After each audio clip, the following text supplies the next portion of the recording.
বন্ধুরা, আজ আমার খুব ইচ্ছে হলো তোমাদের সাথে মালপোয়া রেসিপিটা শেয়ার করতে। তো দেখো, আমি একটা পাত্রের মধ্যে ময়দা নিয়ে নিয়েছি। তারপর এখানে দিয়ে দেবো অল্প পরিমাণ সুজি। তারপর দিয়ে দেবো আমি গোটা মৌরি, যাতে মালপোয়াটা খুব টেস্টি হয়। তোমরা চাইলে এখানে আটারও বানাতে পারো, তবে আমি ময়দার বানাচ্ছি, একটু বেশি ভালো লাগে।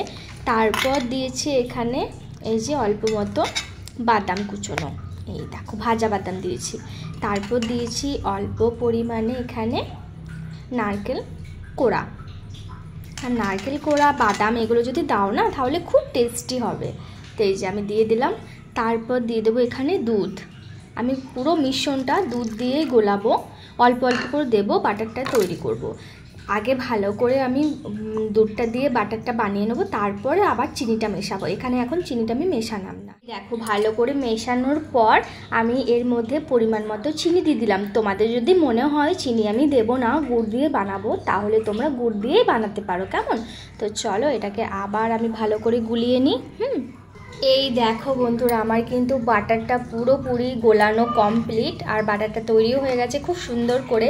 দেখো, খুব পাতলাও করিনি, আবার খুব কিন্তু মোটাও করিনি, এইভাবেই কিন্তু টেক্সচারটা আনতে হবে। তো চলো এটাকে আমি রেস্টে রেখে দেবো ওই 20 মিনিট মতো। তারপর গরম গরম মালপোয়া ভেজে নেব। তো চলো দেখতে থাকো। তেলটা বসিয়ে দিয়েছিলাম 5 মিনিট আগেই, তো আঁচ চলে এসেছে, অলরেডি ধুমো বেরোনো শুরু হয়ে গেছে, তেল চলে এসেছে আমার। তো এবার চলো এক এক করে মালপোয়াগুলো ভেজে নিই।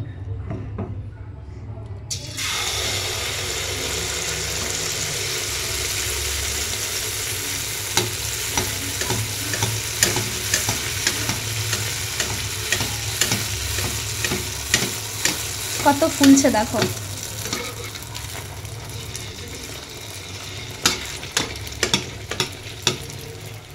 ওই দিকের মালপোয়াটা তুলে নিয়েছি, এবার আবার একটা নতুন মালপোয়া রেডি করছি।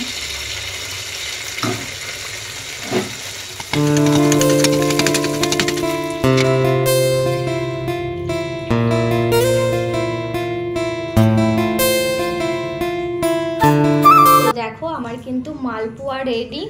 তো কে কে খাবে চলে এসো। আর কেমন লাগলো ভিডিওটা অবশ্যই জানাতে একদম ভুলো না। ভালো লাগলে অবশ্যই লাইক করে দিও, আর ফলো না করা থাকলে ফলো করে দিও, কেমন? তো চলো, সকলকে টাটা, সবাই ভালো থেকো, সুস্থ থেকো। দেখা হবে তোমাদের সাথে নতুন একটা ভিডিওর সাথে। ততক্ষণ সকলকে টাটা।